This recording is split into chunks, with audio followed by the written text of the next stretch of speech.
Alright, good morning everyone. This time I'm going to show you the basic skills in volleyball. And here on my hand, I'm holding a volleyball and I'm going to show you how, the one of the aerobic exercises, goes like this. Alright, so this time I'm going to show the basic skills. So this is what we call the tossing, and serving, underhand serve, spike serve, side hand service. But during this time, pandemic, nobody is allowed to play outside as a group. So if you want to perform the basic skills on your own, you can use the wall. Alright, so it goes like this. Just throw the ball like this on the wall. Throw the ball and then try to receive. Alright, continuously.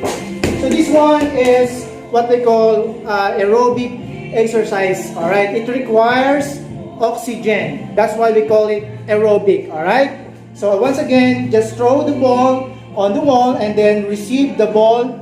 Continuously. Alright, it goes like this. Okay. Welcome to my second video. So this time I'm going to show you one of the exercises which requires oxygen. Okay, so before you play basketball, of course you need to know how to dribble the ball. Okay, so dribbling the ball simply goes like this. Okay, dribble left, right. Okay, you see, you move forward, slowly bend your body forward, and then try to make a variation. Okay, dribble the ball like this. Okay, and then like that. Okay. If you play the ball moderately, you are doing it in moderation. But if you run like that, you're doing it vigorously. Alright? So I just want to remind everybody that before you proceed to your actual activity or whatsoever exercises that you'll be doing, you need, of course, to stretch your body. Do some stretching techniques. 10 counts like this, 10 counts like this, 10 counts, then, from head to foot. Alright, so again, this time, another aerobic exercise that I will show you is that, the built-in bicycling. So this one, you're about to sit like this, and then, of course, for safety, you need to strap your foot like this, and of course your right foot, and then adjust to whatever level you want, and then continuously you ride. Step on it. If you are doing it like this, it is in moderation. But if you play or move like this, of course you are doing it vigorously. Again, this is an example of aerobic exercise which requires oxygen. You inhale and then you exhale. Alright? Once again, good day everyone. So this time I'm going to show you guys an example of anaerobic exercises. So a while ago, so we've done doing aerobic exercises, but this time we will do some anaerobic exercises. So number one is the weightlifting. So I have here a 35 kilograms dumbbell. Alright, so this is what we call weightlifting. So as you pull the dumbbell up, you need to take a strong breath. Hold your breath for a couple of seconds. So before you pull the weight, you need to take a deep breath. One breath, and then hold it. Ready? It goes like this. And then you exhale. And then put it down. Again, inhale. Exhale. Put it down. Okay. So that is what we call weight lifting as an example of anaerobic exercise. Okay. So another thing, we have also another example which is the push-ups. Push-ups is an example of anaerobic exercise. Okay, it doesn't require any whatsoever oxygen.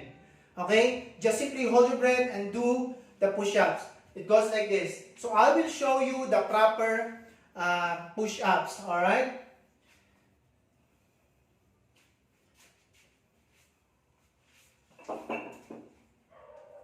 Hold your breath and then down, down, down. All right. Welcome everyone to my outside video. Okay, sometimes you need to go out of your comfort zone. Okay, for you to experience new things, and from that experiences, you will also learn new thing. Okay, so continuation to our anaerobic exercise. Okay, we have what they call the sprints. Okay, so sprints, in sprinting, you need, okay, to make your legs position like in squat style. Alright, so squat style, heading your knees downward, and of course, your chest forward. Okay, so I will do an example of sprinting. Okay, of course, it also belongs to anaerobic exercise. Alright, so here is the position if you're going to sprint.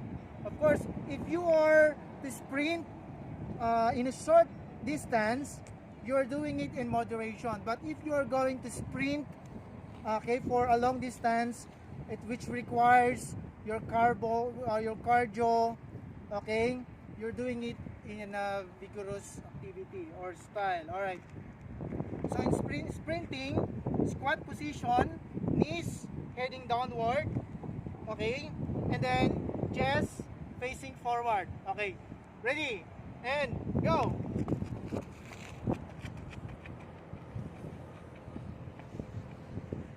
Okay.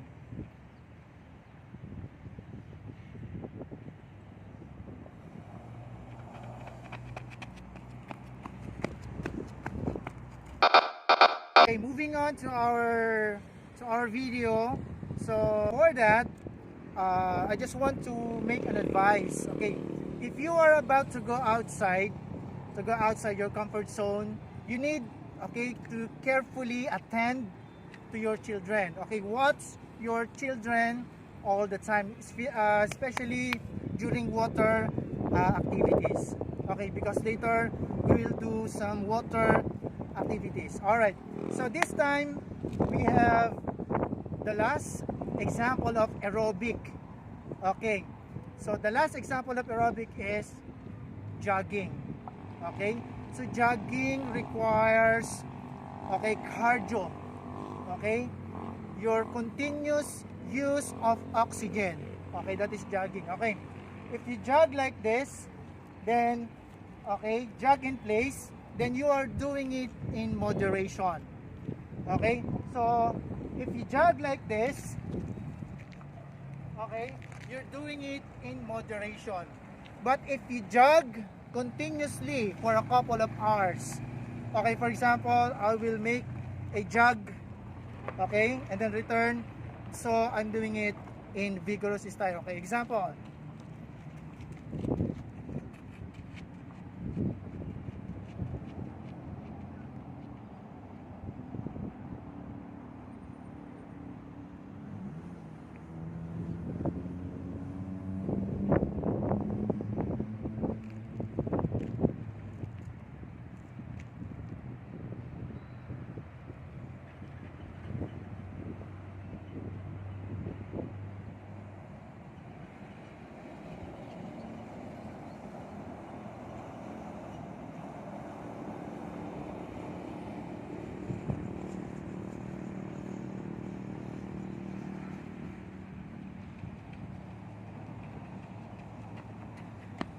Okay, so that was in vigorous style, okay?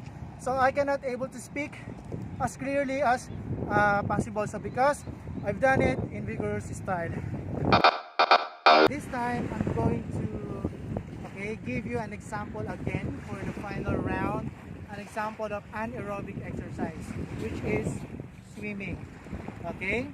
So, swimming is an example of anaerobic exercise, and if you've done swimming, okay, in laps, you're doing it in moderation. But if you perform swimming, okay, in lapses, then you're doing it in vigorous style. Okay, of course, if you're going to swim, you need to wear the proper attire in swimming. Alright, so observe this one.